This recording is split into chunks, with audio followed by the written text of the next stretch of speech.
Saudações, gente bonita, mestre Leider falando. Bom, são 15 horas em Goiás, 34 graus na sombra.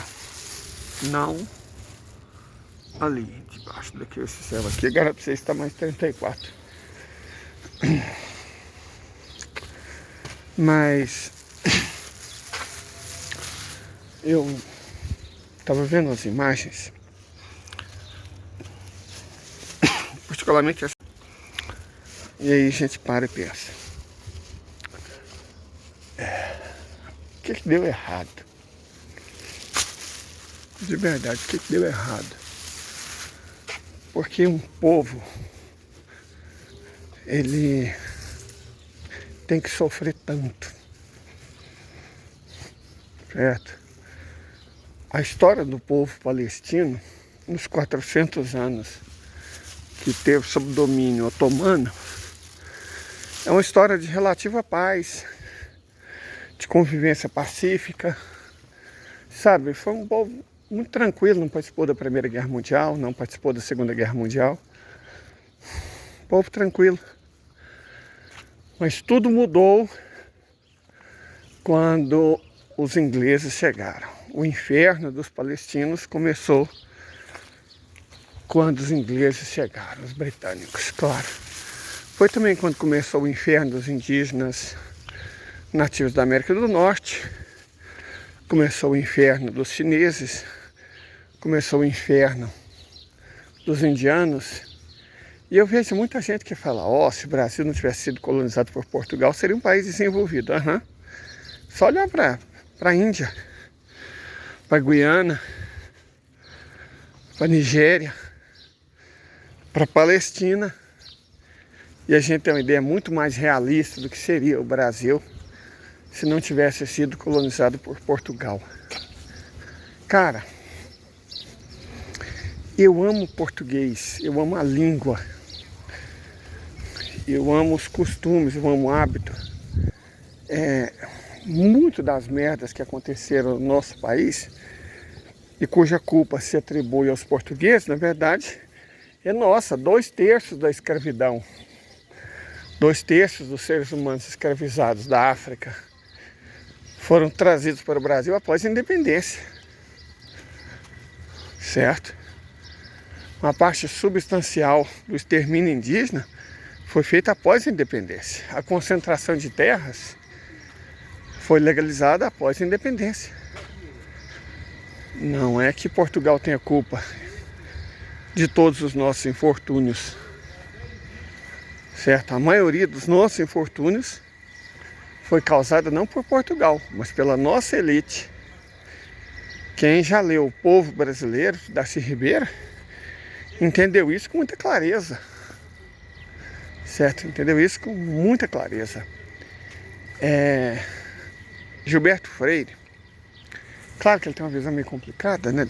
Ele tem uns conceitos meio tipo estupro consentido, tem umas ideias meio difíceis, mas na essência ele estava correto, certo? Somos uma nação sui generis, e Darcy Ribeiro concorda com ele, e não vejo como poderia ser diferente. Somos uma nação sui generis, de mistura, tanto que as pessoas ridículas são exatamente os pretos que acham que são africanos,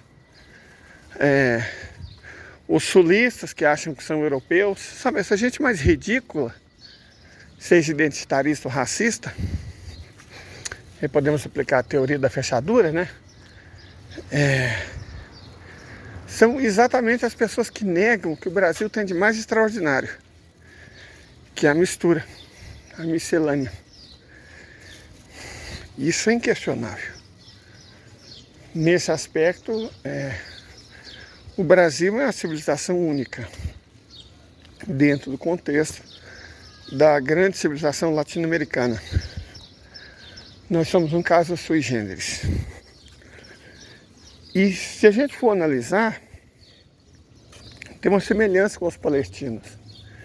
Embora os palestinos, etnicamente, se colocar geneticamente e tal, sejam descendentes dos israelitas, um povo extinto por volta do 6º século, que por sua vez seja descendente dos hebreus, um povo extinto no 6º século antes de Cristo, que por sua vez seja descendente dos cananeus, que por sua vez descende da cultura natufiana, que por sua vez descende da cultura bacarã. Então existe um contínuo, mas um palestino, se colocado ao lado de alguém da cultura bacarã ou da cultura natufiana, não se identificaria, porque eram culturas essencialmente negroides, né? E aí eu vejo, cara, esses povos, o jovem místico, o jovem identitário, é por essência um burro, né? Ele é burro. Eu vejo assim, o Egito, olha só, essas pessoas de pele morena, o negro no Egito, em 2400, em 3000. Mas, gente, nessa época a humanidade praticamente não tinha gente branca. Não é porque a pessoa tinha a pele mais escura que ele era subsaariano. Os habitantes do planeta inteiro eram negros. Parece que muita gente tem dificuldade de entender isso. A pele branca, os olhos claros, são uma inovação muito recente na história humana. Nós somos uma espécie com cerca de 300 mil anos, né? Somos uma espécie de 300 mil anos. Quando surge pela primeira vez uma população branca? Foi os Kalash, na fronteira do Paquistão com o Afeganistão. O primeiro povo branco do mundo foram os Kalash. E isso que é 10 mil anos? Certo, isso é 10 mil anos. O primeiro povo branco de pele branca do mundo tem 10 mil anos. Para uma espécie que tem 300 mil anos de idade. Então 3% do tempo. E aí os brancos europeus, bom, para começar, eles não surgem necessariamente na Europa, surgem na Ásia, né? Primeiras populações brancas, ancestrais dos indo-europeus, se misturaram, pegou a população do Cáucaso, negroide, né? População de origem iraniana, negroide. Você pega essas populações, os relatos dessas populações iranianas mais antigas, como os elamitas, que é um grupo isolado, né? E você vai ver que os registros dos elamitas são que eram população negra, população de pele preta. Os elamitas são algumas das civilizações mais antigas da história humana que tiveram escrita. E foram vizinhos da civilização mais antiga da história humana com escrita, os sumérios. E os relatos sobre os elamitas é que eles tinham pele negra, pele preta, né? Mas não quer dizer que eles eram africanos. Os drávidas do sul da Índia têm a pele preta. Os negroides de várias ilhas do Indo-Pacífico têm a pele preta. Os austronésios têm a pele preta. Os papuásios têm a pele preta. Porque o padrão da humanidade é ter a pele preta. Então você vê os caras lá, não sei o que, as origens africanas do Egito. O Egito, eu já disse, é uma civilização asiática. Certo? A origem genética é asiática. Península Arábica e Levante. Parcela da população egípcia é exatamente levantina, né? Os mesmos ancestrais dos palestinos. Então surge ali na região do noroeste da Rússia, do outro lado dos Urais, do lado asiático dos Urais, povos de pele mais clara, que se misturam com os indo-europeus. Os indo-europeus já eram europóides, no sentido de serem morenos claros. E aí na Eslováquia surge, e na China, porque é uma coisa que muita gente ignora. Os chineses têm pele amarela. Cara, de onde tiraram essa merda? Tem muitos chineses de pele branca. Só que eles não têm o rosto com características caucasoides. Não tem cabelos com características caucasoides, mas a pele deles é branca. Tem muitos chineses, japoneses e até coreano de pele branca. Na China é mais comum. Chineses de pele branca, clara. certo? Como é dos europeus. Então não foi uma digamos assim, uma inovação extraordinária. Oh, meu Deus, não. Surgiu várias vezes na história humana. Pela primeira vez no Kalash, depois surgiu no noroeste da atual Rússia, depois surgiu na região da Eslováquia, certo? Surgiu na China. Então, pessoas de pele clara surgiram várias vezes na história humana, certo? Os europeus tiveram algum sucesso. Mas vamos voltar ao caso. Se você voltasse para a época, sei lá, 2000 a.C., a civilização natufiana estava extinta há 10 mil anos. Mas começava a emergir, na verdade já estava em decadência, né? A civilização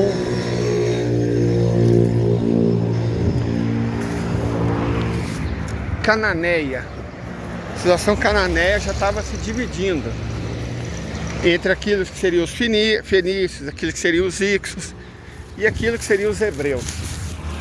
A civilização cananeia, ancestral dos semitas, já estava se dividindo em 2000 a.C. E não demoraria muito até que os hebreus se distinguissem dos seus vizinhos mais ao norte, fenícios e ixos, e dos seus vizinhos mais ao sul, como os amonitas, certo? Então, os hebreus surgem mais ou menos nesse contexto. E aí, descendentes dos hebreus, né, que deixaram de existir durante o cativeiro da Babilônia, a elite religiosa, né, que aprofunda o judaísmo começa a emergir com uma série de tradições por volta de 3.500 anos atrás, quando de fato tudo leva a crer que algumas tribos foram para a região da Mesopotâmia. Já falamos sobre isso. Tribos nômades se dirigiram à região da Mesopotâmia, certo? E é uma região sedentária. Foram lá com seus rebanhos. Foram expulsos, voltaram para Canaã. E aí, na busca da identidade nacional, foi muito provavelmente nessa época, alguma coisa entre 1400 antes da Era Comum, que começou a emergir o povo hebreu de maneira individualizada. E a religião judaica, certo? Após a ida para o Egito e o cativeiro, a identidade nacional se fortaleceu ainda mais. E a religião hebraica, ela se torna dominante. A religião judaica. Dá para você ver que ela não era dominante pelo próprio relato da Bíblia. A facilidade com a qual eles cultuaram o bezerro de ouro. Você vê muito subentendido que havia outros deuses, certo? Que eles adoravam outros deuses com muita facilidade. Então era um povo politeísta. O monoteísmo judaico, dessa forma, ele se estabelece mesmo nessa coisa de 1200 a 1100 a.C., certo? Como característica daquele povo. E aí ele luta contra outras deidades, politeísmos diversos ao longo da sua história. O reino de Israel durou muito pouco mesmo. O reino de Israel teve uma duração muito curta, porque você teve o rei Davi, já o filho dele já fez merda, e aí já separou o reino de Judá, mas continuou o reino de Israel por algum tempo, umas poucas gerações, e aí todo mundo para o cativeiro, né? Todo mundo para o cativeiro, a elite. Os camponeses, os pobres, sempre ficam, né? E esses resquícios da população hebraica deram origem ao povo israelita. Quando a elite volta do cativeiro, né, e reobriga eles a adotar a religião judaica. Da mesma forma que a religião judaica foi imposta à força na época do cativeiro. No Egito, cativeiro anterior. Certo? Eu não acredito de verdade, não tem razões históricas para acreditar que 400 mil, meio milhão de hebreus foram feitos servos. Que é uma história que não faz sentido, mas nenhum sentido. Você fala assim, ó, Eles ficaram 40 anos vagando no deserto. Então tá, 500 mil de pessoas ficou 40 anos vagando no deserto e não deixou um único, nem o mais miserável registro arqueológico. Então de duas uma. Ou essa história é completamente falsa, e ela não é completamente falsa, porque os egípcios tinham escrita, a fonte, a única fonte não é a Bíblia, os egípcios tinham escrita. Então existe referência sim aos hebreus, mas eles eram uma tribo. Não chegaram a ter 400 mil. Você imaginar que Abraão, os filhos de Abraão, José, tal, essas coisas, tivesse gerado 200 mil pessoas, 500 mil de pessoas, num prazo de 150 anos, é bobagem, né? Não faz sentido. Então era uma tribo. Uma tribo. Quantos eles chegaram a ser? 20 mil, 30 mil, 40 mil estourando? No máximo, mas no máximo mesmo, no máximo. Estourando muito. Certo? O número mais realista é 20 mil, né? A tribo. E aí voltou. Foi expulsa do Egito. No momento nacionalista, os íxos foram expulsos, eles também. O Egito, baixo e médio império, né? Queria retomar sua identidade e tal. Expulsaram eles. Certo? Ok. Eles voltam mais uma vez para Canaã. E mais uma vez eles encontram uma população nativa. Mais uma vez essa população nativa é submetida. Se vocês forem ler os relatos do Gênesis, os relatos do Pentateuco, cara, foi genocídio em cima de genocídio. Foi coisas horrorosas, horrorosas, horrorosas. A descrição do que aconteceu lá, se tivesse sido verdade, e eu quero acreditar que não, as pessoas exageram, né? Se tivesse sido verdade, foi uma sequência enorme de genocídios que essa tribo fez. E por que eu acredito que não é verdade? Porque eles não eram tão numerosos assim. Não eram tão numerosos. Então, exageraram os feitos deles, né? O papel e também o papiro e o pergaminho aceita qualquer coisa. E se misturaram com populações nativas. As que não foram esmagadas foram assimiladas.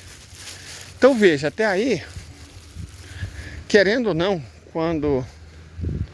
Olha que gracinha. Querendo ou não, quando os hebreus voltaram do cativeiro, é óbvio que eles, mesmo considerando a elite, e você tem referências disso, porque Esther se casou com um rei, um cara muito poderoso.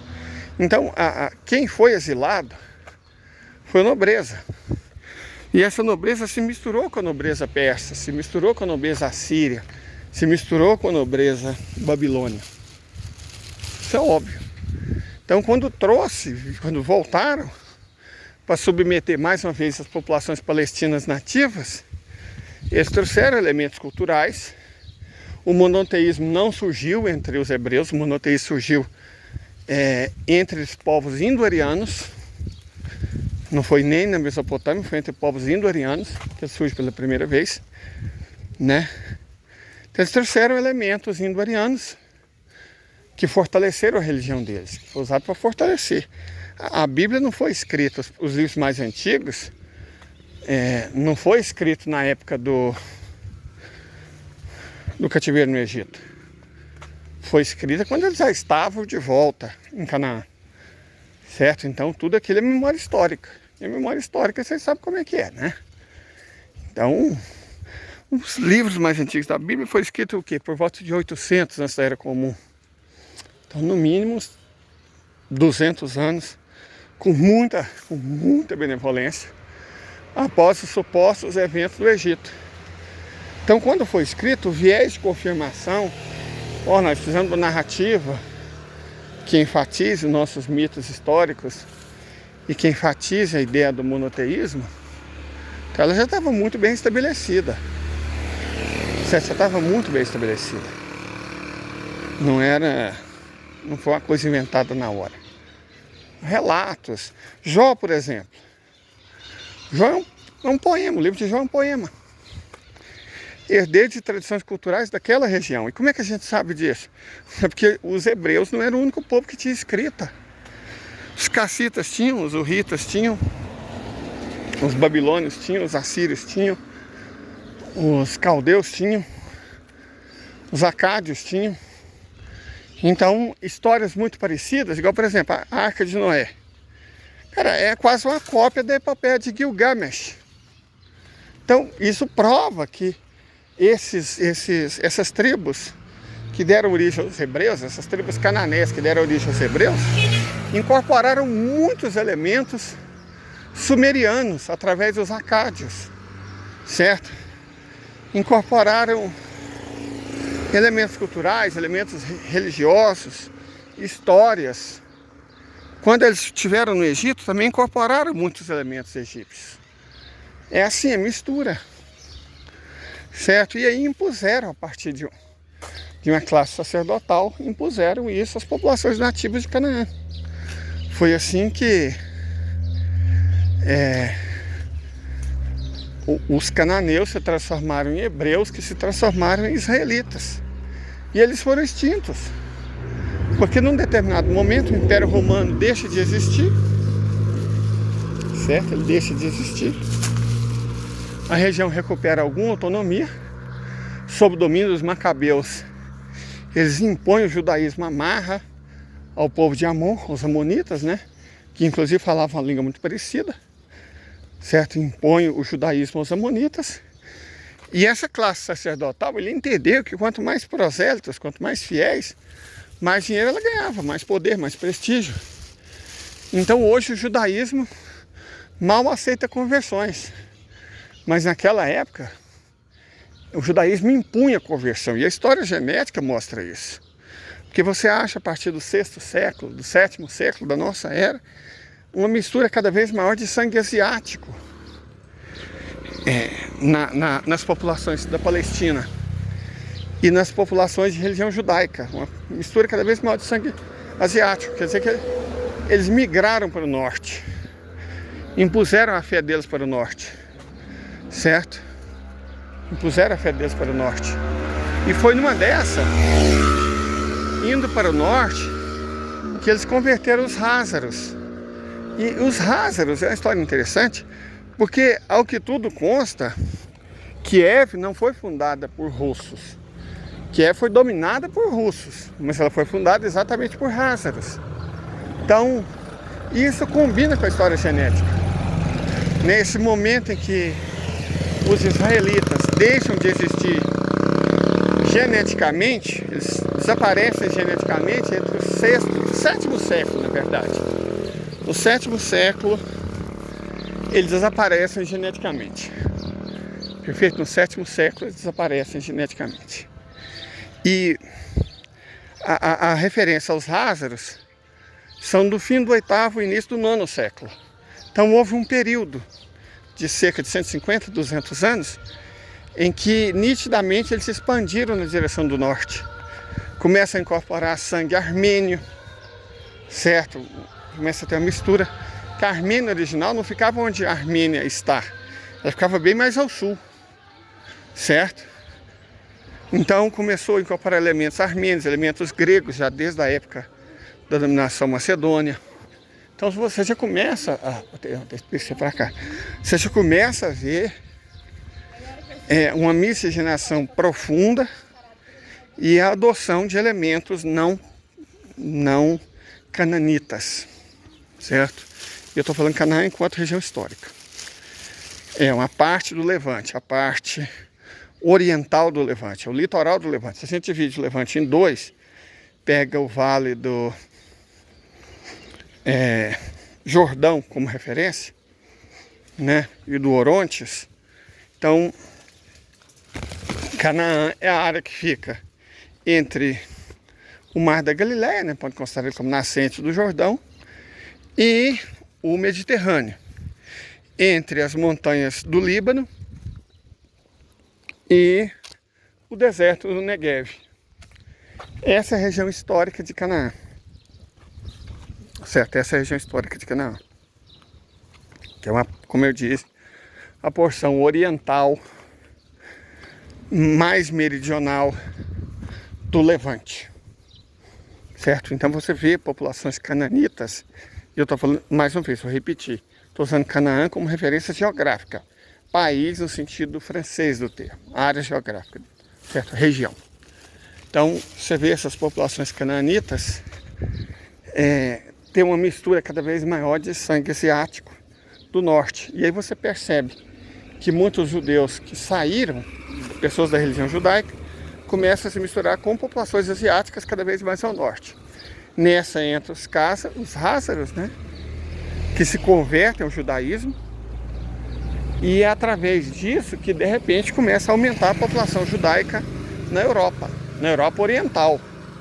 Porque uma coisa é a população Ashkenazi, descendente da elite judaica que havia migrado desde a época das diásporas, da expulsão tanto por Domiciano, no primeiro século, quanto por Adriano, no segundo século, né? Foi uma no ano 70 e outra por volta do ano 135, que a elite de Jerusalém, a elite religiosa, a elite militar, a elite administrativa, né? As pessoas da nobreza, da realeza foram expulsas.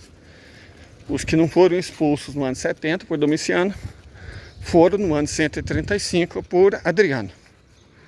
E aí essas pessoas migraram, muitas delas iniciaram a migração para o norte, né, na direção da Grécia, mas muitas delas foram ainda mais para o leste e chegaram ao Marrocos. Quando os muçulmanos dominaram a Espanha, isso foi no fim do século VII, não eram apenas muçulmanos. As crônicas daquela época, a gente tem que lembrar que é escrito não é um privilégio só dos hebreus. As crônicas daquela época são claras em falar que os invasores eram muçulmanos e judeus. Certo? Eram muçulmanos e judeus. Então essa população de religião judaica se miscigenou, evidentemente, com populações norte-africanas, e foram elas que, junto com árabes e berberes, invadiram o sul da Península Ibérica, o sul da França e o sul da Península Itálica, certo? Essas são as populações de ladinos, chamados judeus ladinos.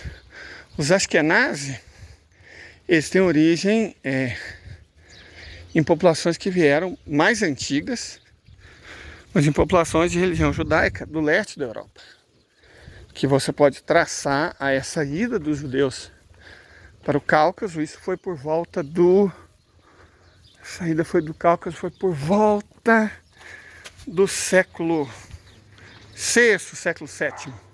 E do Cáucaso, passaram o Cáucaso, foram ao norte do Cáucaso e chegaram na bacia do Volga, né? Na bacia do Volga. Chegando na bacia do Volga, foi por volta dessa época, 8º século mais ou menos, que certamente eles se misturaram com os cázaros, uma tribo que havia sido expulsa por populações túrquicas, né? Havia sido expulsa por populações túrquicas da região nativa, próximo da Mongólia, e foi parar lá. E você pega dois povos, um povo errante e um povo nômade, e por algum motivo os házaros se converteram ao judaísmo, foram convertidos ao judaísmo. São duas situações diferentes. A etimologia, a semântica é diferente. Ser convertido e se converter são duas coisas diferentes. Não dá para saber o que aconteceu. O que acontece é que os házaros se converteram em massa ao judaísmo. E foi esse povo que, por volta do início do século IX, fundou a cidade de Kiev. Repito, a Rússia não surge em Kiev, como muitos manés falaram, a Rússia surge em Kiev. Não.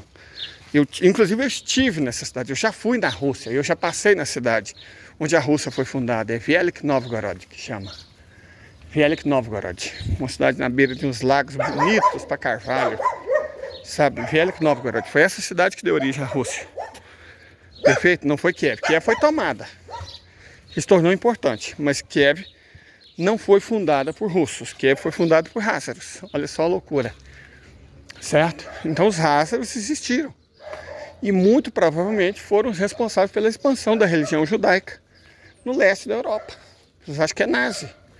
Que você imaginar que os israelitas, um povo vizinho da África, nativo do Levante, parente dos árabes, tivesse olhos claros e cabelos claros e pele clara, cara, você tem que ser muito ruim, com todo respeito, em genética, em etnologia, em etnografia, porque eles não eram de pele clara, não tinham cabelos claros nem olhos claros, ainda que isso existisse na época. Consta-se que Salomão era ruivo. Como é que ele pode ter sido ruivo?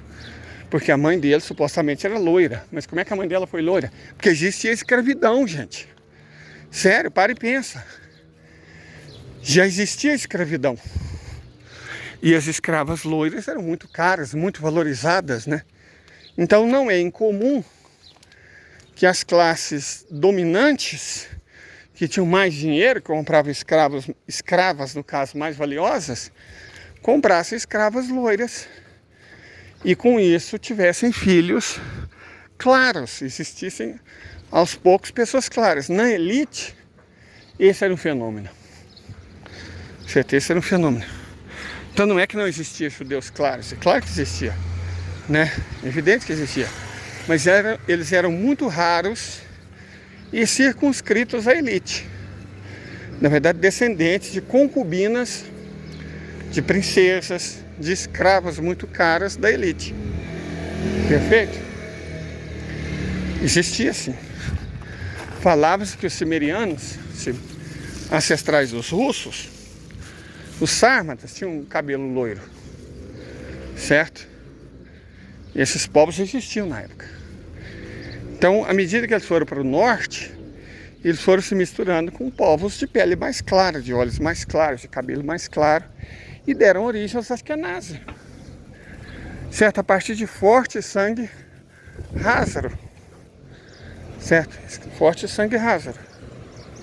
Então, a genética, principalmente os ladinos do sul, você pode até falar que eles têm uma semelhança genética bastante interessante com a população cananita original. Mas os Ashkenazi não, só um momento. A questão aqui... Nossa, gente, ainda bem que eu parei no mercadinho, porque o sol estava judiando muito de mim. A questão aqui é que o espalhamento da religião judaica, ele criou uma diferença étnica considerável entre os seus adeptos, os adeptos da religião judaica. Os que viviam no sul da Europa descendem das populações israelitas, né, que avançaram junto com os muçulmanos a partir do 7º século. São populações mais morenas, enquanto os Ashkenazi do leste da Europa descendem de populações convertidas mais claras, pele, olhos e cabelos mais claros. Então há, como é normal em qualquer religião, uma pronunciada diferença étnica dos praticantes. Isso é comum. Você vai numa igreja católica, a cor da pele, dos cabelos, os olhos dos fiéis vai depender muito da região. Quando eu morava em Salvador, a maioria dos católicos era preta. Conforme a região de Minas que eu morava, a maioria era branca ou parda. Isso é normal entre prosélitos de religião. O que você não pode fazer é transformar os prosélitos de uma religião num povo, porque não é um povo. Você vai num terreiro de Candomblé de São Paulo, estatisticamente é mais branco do que preto. Isso quer dizer que os brancos que são pai de santo, mãe de santo, filho de santo, filho de santa, que são iorubás? Não são iorubás. São praticantes do candomblé. Perfeito? Você tem praticantes do budismo aqui no Brasil que são brancos. Hollywood tem muito praticante de budismo branco. Então não é porque você pratica o budismo que de repente você se torna nepalês. Na Nigéria, a maioria dos muçulmanos, aí, quase a totalidade dos muçulmanos é preta. Na Bósnia é branca, de olhos claros, cabelos claros. Na Indonésia tem feições morenas, certo? Então, dizer que é só no judaísmo que isso não aconteceu, cara, isso é uma completa imbecilidade. Os praticantes da religião judaica são de todas as raças e todas as cores. Ser judeu não te faz pertencer a um grupo étnico, te faz pertencer a um grupo religioso. Quem pertence ao grupo étnico é o sofrido e sempre dominado povo da Palestina, certo? E que inclusive descende hoje de árabes e de israelitas. Civilização, o povo israelita foi geneticamente extinto no 6º século. Mas os ancestrais deles, que se misturaram, os muçulmanos invasores, formaram o povo palestino. Eles são muito mais israelitas do que aqueles que foram para o norte, depois para o leste, e ficaram com cabelos e olhos e pele clara. Se você pega um palestino de hoje, e pega um israelita lá do 2º século, e pega um hebreu lá do 10º século a.C., você vai ver muita semelhança. Mas pega um hebreu do 10º século a.C. e mistura com um judeu, que é uma religião, do leste da Europa. Você não vai ver semelhança nenhuma, camarada. Certo? O que você está vendo é, mais uma vez, o pretexto colonialista de usar a religião para dominar uma terra. Igual os católicos fizeram para roubar a terra dos indígenas da América. É levar a palavra de Deus e não sei o que, não sei o que. Vou fazer uma nova terra, poder praticar a minha religião. Não foi com essa justificativa, poder praticar a religião, que os protestantes ingleses destruíram quase todos os povos indígenas da América do Norte. Porque no México, pelo menos, ainda se fala, inclusive, a língua dos astecas, o náhuatl. Ainda se fala a língua dos maias, os maias. No Peru ainda se fala a língua dos incas, o quechua. Mas o que sobrou na América do Norte, onde os ingleses foram praticar a religião deles? Nada, cara, nada. Sobraram guetos em terras não férteis e isoladas. E é exatamente isso, mais uma vez, que os europeus estão tentando fazer. Usar a religião como pretexto para expulsar uma população indígena e roubar tudo deles. Essa é a história. Correto? O resto é farsa, cara. O resto é narrativa mitológica. O resto é invencionice. O resto é mentira, é fake news. Então a gente não pode cair em pleno século XXI na mesma narrativa que os ingleses usaram para destruir as populações indígenas da América do Norte e roubar tudo que eles tinham. Por favor, nós estamos no século XXI. Perfeito? A fé religiosa não pode ser um motivo para fazer o que está sendo feito nesse exato momento. A humanidade tem que se levantar contra isso. Essa prática ocidental antiga e suja, ela tem que acabar. Lembre-se, como é que é o nome completo do Ocidente? Civilização cristã ocidental ou civilização judaico-cristã ocidental? Então é mais do mesmo. Só que dessa vez, transmitido pela televisão. A gente não pode deixar repetir a história. Perfeito? É só isso. Não podemos deixar a história se repetir. Até mais.